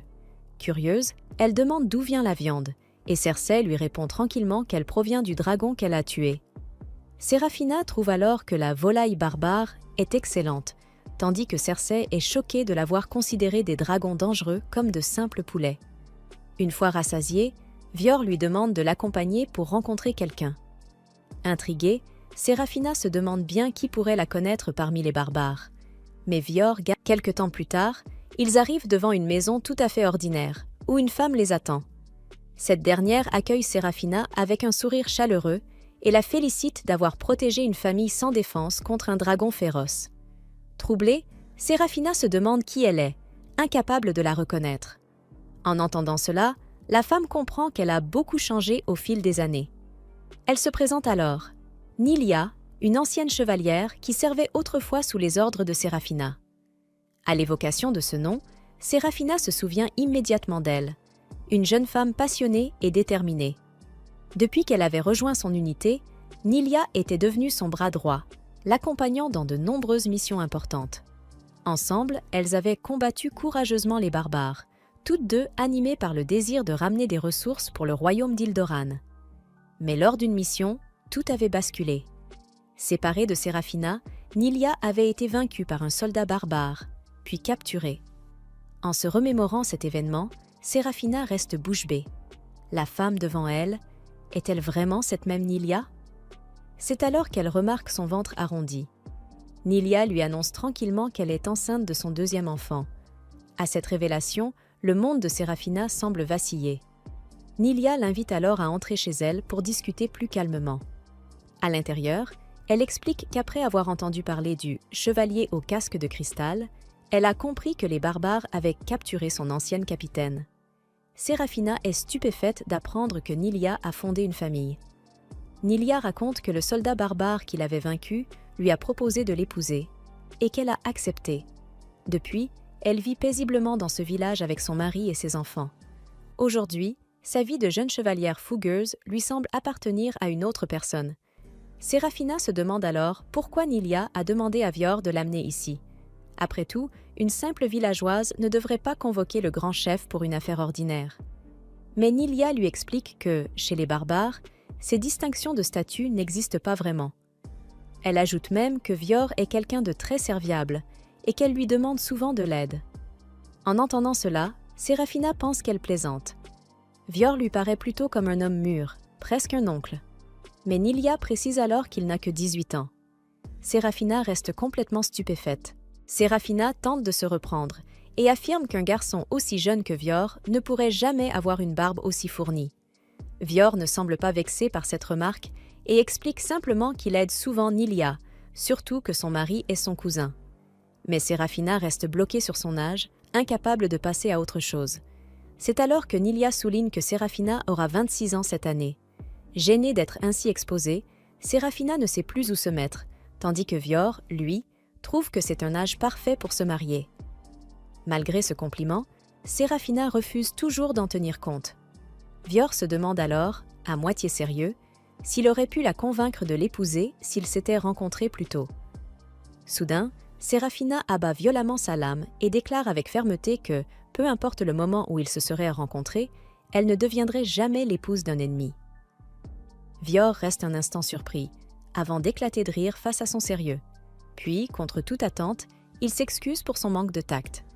Cersei, intriguée par ce changement soudain d'attitude, se demande ce qui lui prend. Nilia lui pose alors une question. Dans quel état Séraphina se trouvait-elle lorsqu'elle a été capturée par les barbares? Cersei répond qu'elle n'était pas blessée, mais que son épée s'était brisée durant le combat. À cette révélation, Nilia explique que cela signifie que Vior ne l'a pas réellement vaincue. Il s'est contenté de détruire son arme. Elle précise que, dans des circonstances normales, un chevalier et un guerrier s'affrontent jusqu'à la mort, ou jusqu'à ce que l'un des deux ne puisse plus continuer. Or, malgré l'avantage écrasant de Vior en termes de force, ainsi que son épée enchantée, il n'a gagné que parce que l'arme ordinaire de Séraphina a cédé, pas parce qu'il l'a réellement touchée. Nilia ajoute même que, s'ils devaient se battre à armes égales, le prochain combat pourrait très bien se terminer par la mort de Vior. En entendant cela, Cersei avale difficilement sa salive, choquée. Mais Nylia nuance aussitôt ses propos. Disposer d'un meilleur équipement que son adversaire fait aussi partie des stratégies de guerre. Elle se souvient également que Vior n'a pas utilisé sa voix tonitruante contre Serafina, ce qui aurait pu changer l'issue d'un véritable affrontement. Malgré tout, elle conclut que Vior ne peut pas vraiment se vanter de l'avoir vaincue. Serafina reste silencieuse après les paroles de Nylia, et Vior, de son côté, se sent presque reconnaissant envers le destin de lui avoir permis de la vaincre ce jour-là. Peu de temps après, le mari de Nylia, Vidal, rentre chez lui. En voyant Vior, son visage s'illumine immédiatement de joie. Il confie ensuite leur enfant à Nylia, qui le serre tendrement contre elle. En observant cette scène familiale paisible, Serafina ne peut s'empêcher de replonger dans ses souvenirs. Autrefois, Nylia était une chevalière déterminée, prête à anéantir les barbares et à s'emparer de leurs terres. Et pourtant, aujourd'hui, elle vit heureuse parmi eux, dans une vie calme et remplie de douceur. Serafina admet intérieurement que Nylia semble bien plus heureuse en tant qu'épouse et mère qu'en tant que soldat avide de bataille, avant de se sentir gênée par ses propres pensées. Peu après, Vidal et Nylia se lèvent pour préparer le dîner. Plus tard dans la nuit, Serafina se retrouve seule, perdue dans ses pensées, face à la mer. C'est alors que Vior la rejoint. Elle lui avoue qu'autrefois, elle ne connaissait rien aux terres des barbares. Malgré cette ignorance, elle avait avancé avec la ferme intention de tuer ces gens innocents et de s'approprier leurs terres, même si, au fond, elle espérait ramener quelque chose qui pourrait sauver son propre peuple. Elle reconnaît désormais que combattre des tribus innocentes est une erreur. Elle admet aussi que Vior ne mérite pas d'être traité comme un ennemi. Cependant, elle affirme rester fidèle au sien, à son royaume. Le poids de son devoir repose sur ses épaules, et selon elle, cela rend impossible tout mariage avec lui. Vior lui répond que ses sentiments sont légitimes. Mais soudain, Serafina avoue que ses émotions personnelles diffèrent de ses devoirs en tant que chevalière. Avec timidité, elle suggère que, peut-être, le mariage ne serait pas une si mauvaise chose. Amusé, Vior la taquine pour changer d'avis aussi rapidement. Le lendemain, il continue de la taquiner à propos de ce qu'elle a dit la veille. Serafina tente de se défendre en affirmant que ce n'était qu'un moment d'égarement. Vior fait semblant d'être déçue. Mais finalement, elle comprend qu'elle ne peut plus cacher ses sentiments. Elle avoue alors que ses paroles venaient réellement du fond de son cœur. Pendant ce temps, près des terres barbares, une équipe de prêtres du royaume d'Ildoran, dirigée par la prêtresse Alyssa, avançait vers l'endroit où se trouvait Serafina. Alyssa marmonnait avec colère, furieuse que ces barbares sauvages continuent d'enlever les héroïnes de son royaume tout en bloquant leurs ressources. Alors que le groupe poursuivait sa route, il s'arrêta soudainement après avoir aperçu un buisson bouger à proximité. Tous les soldats épuisés se préparèrent immédiatement à affronter un autre dragon, mais ils se détendirent lorsqu'ils réalisèrent qu'il ne s'agissait que d'un cerf. Même dans cette situation dangereuse, Alyssa resta calme et brandit un épais livre de sorts. Elle rappela aux soldats que même entourés des ennemis les plus puissants, ils pouvaient triompher grâce à leur pouvoir magique. Cependant, personne ne croyait réellement aux paroles arrogantes d'Alyssa. Les soldats lui rappelèrent qu'ils manquaient tous de provisions et que ces terres dangereuses allaient bientôt les épuiser complètement. Face aux protestations de ses subordonnés, Alyssa devint encore plus audacieuse. Elle remit en question leur dignité de soldats et demanda s'ils étaient vraiment prêts à rentrer chez eux en tant qu'échec, comme toutes les autres équipes d'expédition avant eux. Alors que les soldats se taisaient, Alyssa déclara que la seule manière de revenir victorieux était de sauver leur précieuse chevalière Serafina et de conquérir définitivement les terres barbares. Pendant ce temps, de retour à la maison, Serafina s'occupait en coupant du bois avec sa nouvelle épée. Cersei se demanda pourquoi elle travaillait aussi dur, et Serafina lui expliqua que ses talents de guerrière s'émousseraient si elle restait enfermée à l'intérieur toute la journée. Cersei comprit alors que Serafina s'ennuyait simplement de cette vie paisible, et Syra admit qu'elle regrettait les combats et les réunions stratégiques. Cersei lui rappela alors que si elle s'ennuyait autant à vivre tranquillement chaque jour, elle pouvait toujours l'aider avec les tâches ménagères. En entendant cela, Serafina expliqua qu'elle ne savait pas faire ce genre de travail, puisque son grand-père ne l'avait jamais laissé accomplir des tâches ingrates. Après avoir découvert le mode de vie privilégié de Syra, Circé lui déclara qu'elle n'allait certainement pas s'ennuyer aujourd'hui. Elle pointa alors au loin, où un groupe de barbares s'approchait de leur maison. Bientôt, un groupe de barbares dirigé par Vior s'arrêta devant la maison, et Vior demanda directement à Séraphina si elle voulait s'entraîner contre les guerriers de son village. Circé expliqua que c'était la manière un peu brutale de Vior de combattre l'ennui de Syra. Mais Séraphina était incroyablement excitée à l'idée d'affronter de véritables guerriers. Avant que le combat ne commence, Vior demanda à Circé d'apporter l'armure de chevalier de Séraphina. Séraphina fut surprise qu'il possède encore son armure sacrée, alors Circé expliqua qu'elle l'avait simplement nettoyée et rangée après l'avoir retirée de son corps. Malheureusement, le cristal protecteur de son casque était toujours brisé, elle ne pouvait donc porter que le reste de l'armure. Malgré cela, Séraphina fut impressionnée que Circé ait réussi à retirer l'armure de son corps inconscient, puisque les armures d'Ildoran nécessitaient un entraînement spécial pour être mises et retirées. Une fois prête, Séraphina sortit et accueillit tous les challengers venus l'affronter. En voyant le légendaire casque de cristal de leurs propres yeux, tous les guerriers barbares brûlèrent d'envie de combattre. Cependant, ils devaient attendre leur tour, car les affrontements se dérouleraient en 1 contre 1. Pour le premier combat, un jeune soldat courageux nommé Raham s'avança pour affronter Séraphina. Vior présenta les 2 adversaires. Puis il donna le signal du début du combat, et Raham demanda à Séraphina de se battre de toutes ses forces. Malheureusement pour lui, elle prit ses paroles au sérieux. Il finit étalé au sol après un seul mouvement. Ensuite, le père de Raham s'avança pour venger son fils, mais il fut lui aussi vaincu tout aussi facilement. Après la défaite de ces 2 malchanceux, un véritable guerrier nommé Siro s'avança pour affronter Séraphina. Avant de commencer le combat, Siro la remercia d'avoir vaincu le dragon à tête d'oiseau. Il expliqua que les personnes que Séraphina avait protégées ce jour-là étaient en réalité des membres de sa famille et qu'il lui en était profondément reconnaissant. Séraphina fut surprise, puis Siro mit son casque afin de se préparer au combat. Il chargea et attaqua avec ses 2 épées, mais Séraphina bloqua ses 2 coups avant de le faire tomber au sol, observant avec étonnement ce guerrier expérimenté perdre aussi facilement. Les barbares furent choqués par la force de Séraphina. Ensuite, elle continua à vaincre tous les autres guerriers barbares, à l'exception de Vior lui-même. En observant les combats, même Circé fut stupéfaite par la puissance de Séraphina. Wufumek expliqua que Séraphina était aussi forte grâce à sa volonté. Circé ne comprenait pas vraiment ce concept de volonté. Alors Wufumek lui expliqua que toutes les races des 5 grandes tribus possédaient une longue espérance de vie, à l'exception des barbares cornomes. Comme les autres races vivent très longtemps, elles ont tendance à adopter une attitude détendue et insouciante. Cependant, les barbares n'ont pas le luxe de longue vie, ce qui les rend beaucoup plus passionnés et courageux dans la poursuite de leurs objectifs. Grâce à cela, ils peuvent combattre de toute leur force en utilisant leur volonté, c'est-à-dire leur désir ardent de réaliser leurs rêves. Ainsi, lorsqu'un combat oppose 2 guerriers de niveau égal, la victoire revient à celui dont la volonté de gagner est la plus forte. Pendant que la fée donnait cette explication, Vior et Séraphina commencèrent leur propre duel d'entraînement. Enfin, le combat dura plus de 2 mouvements, les 2 guerriers s'affrontant à armes égales tandis que leur volonté s'enflammait. Aucun des 2 ne recula et ils continuèrent à donner le meilleur d'eux-mêmes.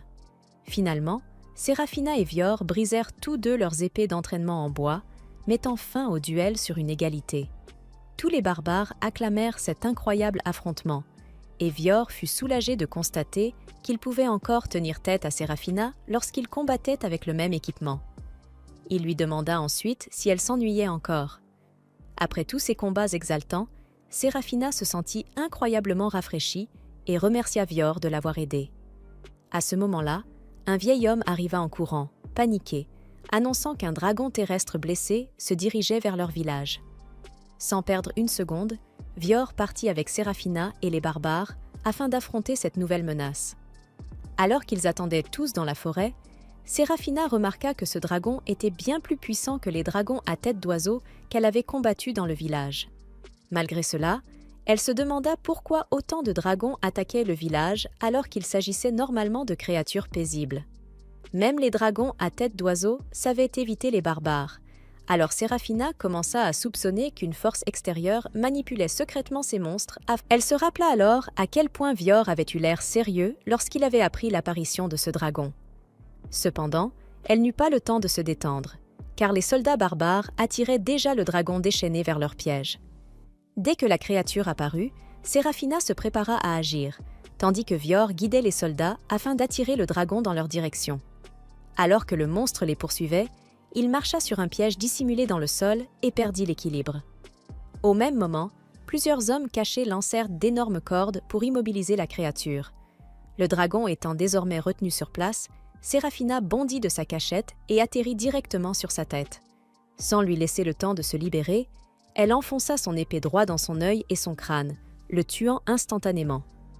Après la chute du dragon, tous les barbares célébrèrent leur victoire. Puis, ils commencèrent à nettoyer le corps de la créature. Serafina fut impressionnée par la taille gigantesque du dragon. Alors Vior lui expliqua que celui-ci était un véritable dragon, contrairement aux dragons à tête d'oiseau. Il révéla qu'autrefois, l'espèce des dragons Morisuburi possédait des ailes au lieu de 6 pattes. Grâce à ces ailes, les dragons étaient capables de voler dans le ciel. Serafina frissonna à l'idée d'une créature aussi énorme capable de voler, et Vior lui expliqua qu'il existait encore d'autres dragons volants. Il mentionna notamment les dragons de flammes volants des montagnes, ce qui rappela à Syrah les créatures fantastiques des contes de fées. Puis, l'un des hommes qui nettoyait le dragon appela Vior pour lui montrer quelque chose. Il lui révéla une marque présente sur le corps de la créature, qui semblait être la blessure ayant provoqué sa folie. Vior remarqua que cette étrange brûlure ne pouvait même pas être causée par la magie elfique. Serafina se demanda si cette blessure avait été infligée par de la magie, et Vior acquiesça. Cependant, il lui demanda si quelqu'un d'Ildoran avait blessé ce dragon, car il était convaincu qu'aucune des 5 tribus ne pouvait utiliser une magie semblable. Serafina ne pensait pas non plus que son peuple possédait une telle magie, mais elle se rappela soudainement de l'Église. Connus sous le nom de l'Ordre de Kamenouras, les prêtres de l'Église utilisaient généralement leur magie de lumière pour soigner les soldats et prier lors de leurs funérailles.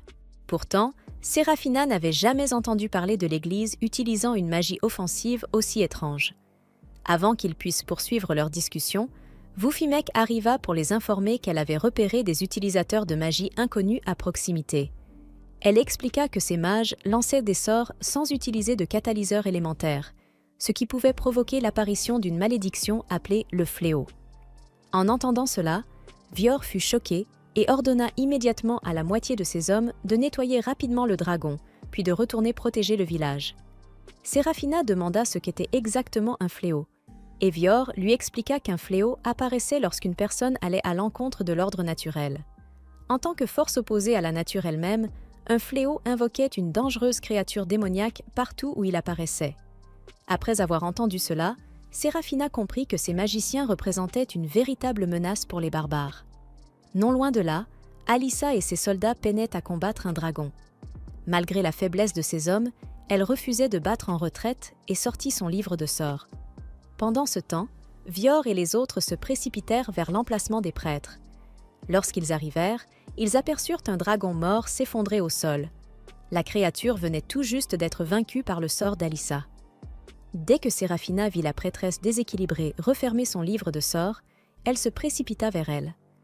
Alissa fut agréablement surprise de voir que Serafina était saine et sauve, mais lorsqu'elle remarqua Vior et les autres barbares, son expression changea immédiatement. Vior demanda alors à Serafina si elle connaissait ces personnes, et elle expliqua qu'elle venait de son royaume natal. En les voyant parler avec autant de familiarité, Alissa entra dans une colère noire et demanda si Serafina avait trahi sa nation. Elle lui rappela que tous les barbares étaient des sauvages qui méritaient de mourir, mais Serafina lui demanda de se calmer. Cependant, la prêtresse fanatique refusait complètement de changer sa façon de penser. Elle expliqua que le royaume d'Ildoran essayait depuis des siècles de conquérir les terres barbares pour son peuple, et qu'il était donc impossible d'abandonner cette ambition. Puis elle se demanda si les barbares avaient corrompu l'esprit de Serafina. Serafina se sentit gênée par cette accusation, et précisa clairement qu'elle n'avait subi aucun lavage de cerveau. Malgré cela, elle avait l'impression de parler à un mur, puisque Alissa refusait d'écouter le moindre argument. Au plus profond de sa folie, Alyssa commença à réciter un sort malveillant afin d'attaquer les barbares.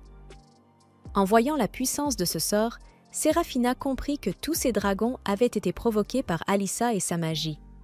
Pendant ce temps, Alyssa déclara à Syrah que même le destin soutenait le royaume d'Ildoran puisqu'il se trouvait du côté de la justice. Cependant, Vior la prévint qu'en refusant d'utiliser la puissance de la terre et de la nature comme catalyseur pour sa magie, elle avait commis une grave erreur. Alyssa resta silencieuse avant de demander à Séraphina de rentrer chez elle avec elle. Syrah refusa de partir. Alors Vior demanda à Alyssa si elle était prête à négocier avec lui. Mais cela ne fit qu'attiser davantage la colère de la prêtresse, qui libéra finalement un puissant sort offensif afin de punir Séraphina. Heureusement, Vior se plaça devant elle pour la protéger de l'attaque. Bien qu'il ait encaissé le sort de plein fouet, Vior resta debout sans la moindre blessure. Alyssa pensa avoir gagné, avant de réaliser avec stupeur que son adversaire était totalement indemne. Vior la prévint qu'un sort aussi pitoyable que le sien ne pourrait jamais percer sa volonté. Après avoir déclaré cela, Vior attira Séraphina à ses côtés, heureux qu'elle l'ait choisi lui. En voyant cette scène, Alyssa sombra complètement dans la folie et commença à lancer de plus en plus de sorts contre Vior. Sous l'intensité de sa haine, même les environs commencèrent à trembler, tandis qu'une aura maléfique entourait Alyssa. Vufimek comprit alors qu'Alyssa avait corrompu la nature autour d'eux. Pendant que Vior remarquait que la prêtresse folle était désormais impossible à sauver, l'aura maléfique autour d'Alyssa disparut soudainement et d'étranges tentacules sombres émergèrent du sol pour emprisonner son corps. En un instant, la prêtresse fut engloutie par une masse de rage noire impitoyable. Séraphina voulut immédiatement aller aider Alyssa, mais Vior l'empêcha d'avancer. Malgré les actes d'Alyssa, Syrah voulait encore protéger quelqu'un venant de son royaume. Cependant, Vior expliqua d'une voix grave qu'Alyssa avait invoqué le fléau. À cet instant, l'un des tentacules s'approcha de la prêtresse terrifiée, tandis qu'un œil sinistre s'ouvrait à son extrémité. En un instant, d'innombrables yeux s'ouvrirent sur le corps des tentacules noirs, et Vior déclara qu'un dangereux démon venait d'apparaître. Alors que Séraphina observe la scène avec horreur, l'abominable démon commence à dissoudre les vêtements et le corps de Alyssa. Vior pense qu'il est déjà trop tard pour la sauver, mais qu'ils peuvent au moins lui permettre de mourir avec un corps intact en éliminant rapidement la créature. Non loin de là, Alyssa lutte désespérément et appelle à l'aide, poussant l'un de ses chevaliers à attaquer immédiatement le démon. Au début, le chevalier parvient à trancher plusieurs tentacules. Cependant, il est incapable d'avancer davantage, car d'autres tentacules repoussent continuellement. Soudainement, un tentacule surgit du sol et immobilise sa jambe avant que le démon ne le tue sans le moindre effort. Ensuite, la créature massacre le reste des soldats d'Alyssa sous ses yeux, tandis qu'elle reste totalement impuissante. Après avoir éliminé les chevaliers, le démon concentre toute son attention sur Alyssa. Il commence à effacer ses souvenirs les plus précieux afin de détruire son esprit, provoquant chez la prêtresse des cris de terreur et de douleur. Face à cela, Vior ordonne immédiatement aux barbares d'attaquer le démon, mais Séraphina est la première à se précipiter au combat. Elle pense que les barbares n'ont aucune raison de sauver Alyssa après l'attaque de leur village, mais en tant que chevalière d'Ildoran, elle se sent toujours responsable de protéger son propre peuple. Elle tranche les tentacules qui s'avancent vers elle et continue de progresser, déterminée à ne pas laisser un autre civil d'Ildoran mourir. Après avoir compris le pouvoir de la volonté, Séraphina ressent un immense regain de confiance et pense qu'elle est désormais capable de vaincre même cette monstruosité. Elle grimpe sur le corps du démon afin de se rapprocher d'Alyssa, mais la créature refuse de la laisser avancer davantage. Puis, elle surprend Séraphina et l'attrape à son tour avec ses tentacules. Alors que Séraphina lutte pour se libérer, Vior utilise sa voix tonitruante pour étourdir la créature. Son attaque disperse une énorme couche de tentacules, révélant le noyau interne du démon. Pour se protéger, celui-ci relâche rapidement Séraphina, qui rejoint aussitôt les barbares. Après l'avoir sauvée, Séraphina dit à Vior qu'elle ne veut pas être protégée. Cependant, Vior lui explique qu'il souhaite simplement l'aider à vaincre cette créature. Séraphina se demande alors pourquoi les barbares acceptent d'aider leur ennemi, et Vior lui rappelle qu'elle a déjà protégé de nombreux villageois qui leur étaient chers. Pour rembourser cette immense dette envers Séraphina, les barbares sont prêts à se battre pour Alyssa, même si elle reste leur ennemie. Bien que Séraphina soit profondément touchée par la grandeur d'âme des barbares, le groupe Séraphina se tourne de nouveau vers le démon et demande à Vior s'il a un plan. Il explique qu'il peut exposer le noyau interne du démon grâce à sa puissante voix tonitruante, ce qui donnera à Séraphina l'occasion de frapper pendant que les barbares distraissent la créature. Vior lui demande alors si elle est prête à porter le coup final et Séraphina acquiesce avec assurance. Il utilise ensuite sa compétence de voix tonitruante pour étourdir le démon. Sous l'effet des violentes ondes de choc, le noyau du monstre est de nouveau exposé, poussant immédiatement la créature à tenter de le protéger. Profitant de cette ouverture, Séraphina tranche la protection incomplète, tandis que les autres barbares repoussent les tentacules pour l'empêcher d'être arrêté. Grâce à cela, elle parvient enfin à percer le noyau maléfique du démon, mettant définitivement fin à sa vie. Après la mort du démon, le mal qui habitait son corps est purifié et se transforme en une lumière éclatante qui se répand sur tout le monde. Séraphina retombe finalement au sol, mais avant même qu'elle puisse reprendre son souffle, Alyssa lui tombe directement dessus avec tout son poids. Par la suite, les barbares ramènent Alyssa dans leur camp en tant que prisonnière de guerre. Lorsque la prêtresse se réveille, elle est choquée de découvrir les vêtements de prisonnière ainsi que les chaînes attachées à son corps. Vior et Séraphina entrent ensuite dans sa cellule pour vérifier son état. À la vue de l'imposant Vior, Alyssa est persuadée qu'il va l'agresser et l'humilier avant de la tuer pour se venger, tentant désespérément de protéger ce qui lui reste de dignité. Elle avertit Vior qu'il subira une punition divine s'il ose toucher une prêtresse. En la voyant paniquer de cette manière, Séraphina se demande comment Alyssa pouvait se montrer aussi courageuse dans la forêt.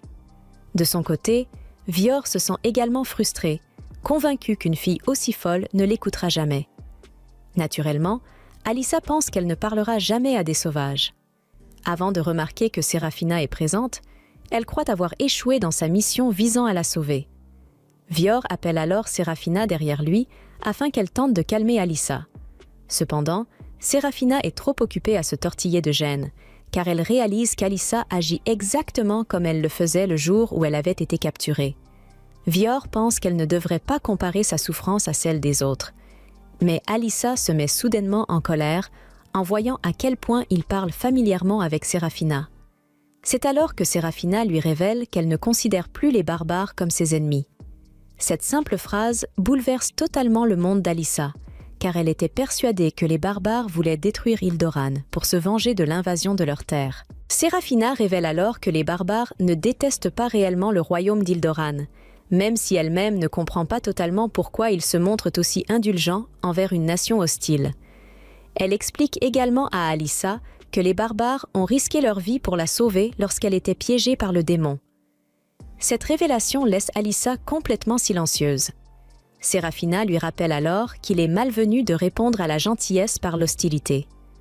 En voyant à quel point Séraphina semble désormais intégrée à la culture barbare, Alyssa se met soudainement à pleurer, persuadée que les barbares l'ont souillée et manipulée mentalement. Pendant que tous les autres dans la pièce restent horrifiés par cette accusation absurde, Alyssa continue de pleurer sans s'arrêter. Vior se demande sérieusement ce qui ne va pas dans la tête de cette femme, et Séraphina explique alors que la prêtresse admire un peu trop les femmes chevaliers. Soudainement, Alyssa pointe la tenue de Séraphina du doigt, lui rappelant qu'elle est bien trop révélatrice et totalement inappropriée. Elle est convaincue que Séraphina est devenue le jouet des barbares, mais Syrah la rassure en expliquant qu'ils lui ont simplement offert des vêtements correspondant à leur culture. Malgré cela, Alyssa refuse toujours de l'écouter. Elle affirme alors que si la légendaire princesse Wisterésia était encore en vie, elle serait profondément déçue par les actions de Séraphina. En entendant ce nom, Séraphina devient silencieuse, pensant qu'Alyssa a peut-être raison. C'est alors que Vior prend soudainement la parole. Il réalise que les habitants d'Ildoran considèrent Wisterésia comme morte puisqu'elle a disparu depuis plus de 20 ans. Alyssa lui ordonne immédiatement de ne pas parler aussi légèrement des chevaliers légendaires, mais Vior l'ignore complètement. À la surprise générale, il affirme ensuite qu'il peut très facilement organiser une rencontre avec Wisterésia. Sous le choc, Alyssa et Séraphina le regardent sans comprendre lorsque Vior révèle finalement que la légendaire chevalière disparue n'est autre que sa propre mère. À cette annonce, Alyssa et Séraphina hurlent toutes les deux d'horreur et d'incrédulité. Après avoir finalement réussi à se calmer, elles attendent l'arrivée de Wisterésia. Pendant qu'elle boit du thé, Serafina réfléchit et admet que cela a finalement du sens que Wisteresia soit la mère de Vior, puisqu'elle était autrefois la plus puissante chevalière d'Ildoran. Alyssa, quant à elle, pense toujours que Vior essaie simplement de les tromper. Cependant, Serafina lui explique que les barbares possèdent une tradition consistant à épouser de puissantes femmes chevaliers, ce qui rend l'histoire de Vior tout à fait crédible. Elle lui parle également de Nilia, une autre chevalière ayant épousé un barbare avant de s'installer au sein de leur tribu. Puis, à la surprise d'Alyssa, Serafina avoue aussi qu'elle s'intéresse elle-même à Vior. Alyssa reste totalement incapable de parler, tant le choc qu'elle ressent est immense, tandis que Serafina lui rappelle qu'elle n'a pas encore épousé Vior. Cersei la taquine alors en lui demandant pourquoi elle ne l'épouserait pas directement, puisqu'elle semble autant l'apprécier. Serafina tente de se justifier en affirmant qu'elle ne faisait qu'observer Vior afin de mieux comprendre la culture des barbares pour le bien de son propre peuple, mais Cersei ne croit absolument pas à cette excuse. Puis, Serafina demande à Alyssa pourquoi Vior mentirait au sujet de Wisteresia, alors qu'il serait très facilement démasqué s'il disait faux. Alyssa ne trouve aucune réponse à cela, et Syra lui conseille alors d'ouvrir un peu plus son esprit. À ce moment-là, Serafina repense à ses souvenirs avec Wisteresia, datant de plus de 20 ans. À cette époque, la petite Serafina venait de perdre sa mère, et Wisteresia était devenue pour elle à la fois une figure maternelle et une grande sœur au sein de l'armée. Depuis ce jour, Serafina l'a toujours admirée comme son modèle absolu, et sa disparition l'avait profondément brisée. Maintenant qu'elle a enfin une chance de la revoir, elle ressent une excitation immense malgré toutes les circonstances actuelles. Soudainement, Serafina ressent l'écrasante pression de l'aura d'un chevalier. Depuis l'entrée de la pièce, une femme intimidante apparaît et accueille Serafina et Alyssa en tant qu'épouse du grand chef de la tribu. Lorsque Wisteresia s'approche davantage des deux filles, Alyssa recule immédiatement de peur, tandis que Syra l'observe avec nervosité. Wisteresia félicite ensuite Serafina pour tout ce qu'elle a accompli pour la tribu barbare ainsi que pour sa relation avec son fils. Elle parle avec toute l'élégance et la prestance d'une véritable dirigeante. Mais soudainement, elle abandonne complètement son attitude noble et sérieuse, avant d'afficher un sourire incroyablement familier. En entendant sa voix, Serafina laisse couler des larmes, incapable de croire ce qu'elle voit. Wisteresia abandonne totalement son comportement raffiné et se précipite vers Serafina pour la serrer fortement dans ses bras, tout en la couvrant d'affection. Elle se plaint même d'avoir voulu revoir Syra bien plus tôt, mais qu'elle avait dû attendre de peur que son apparition ne cause des problèmes à Vior. Quelques instants plus tard, Vior entre dans la pièce et découvre sa mère en train de torturer émotionnellement la pauvre Serafina. Il lui demande immédiatement d'arrêter de harceler la jeune fille. Cependant, Wisteresia se retourne aussitôt vers lui et lui demande jusqu'où il est parvenu dans sa tentative de séduire Serafina. Après avoir complètement inversé la situation, c'est maintenant au tour de Vior d'être embarrassé. Il répond alors à sa mère qu'il essaie sincèrement de gagner le cœur de Serafina. En entendant cela, Wisteresia éclate de rire, persuadée qu'il ne réussira jamais à conquérir une fille en restant aussi sérieux et rigide. Et ainsi, elle continue de taquiner sans relâche son fils, ainsi que Alyssa observe la scène avec stupéfaction. Elle se demande si cette immense brute est réellement la princesse chevalière légendaire. Wisteresia tourne alors son regard vers elle. Elle remarque immédiatement qu'Alyssa appartient à l'ordre de Kamenoras, qu'elle considère comme une secte remplie de menteurs.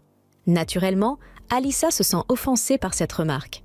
Mais Wisteresia l'ignore complètement, affirmant qu'elle ne se soucie pas de cette histoire inutile. Quelques instants plus tard, des femmes viennent frapper à la maison pour appeler Vior et Wisteresia. Wisteresia se lève pour assister à un événement et demande à tout le monde de venir avec elle. Serafina demande alors ce qu'il se passe.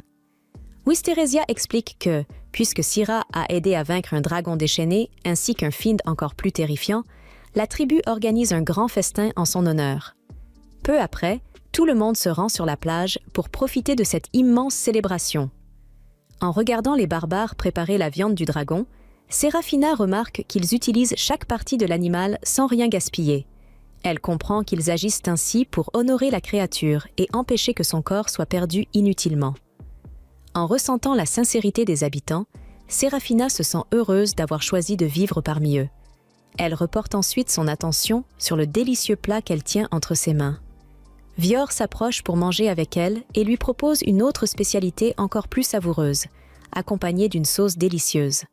Après une seule bouchée, Serafina tombe immédiatement amoureuse de cette viande tendre et juteuse. Vior lui explique que la viande de dragon est incroyablement délicieuse lorsqu'elle est bien conservée, ce qui en fait une marchandise extrêmement précieuse.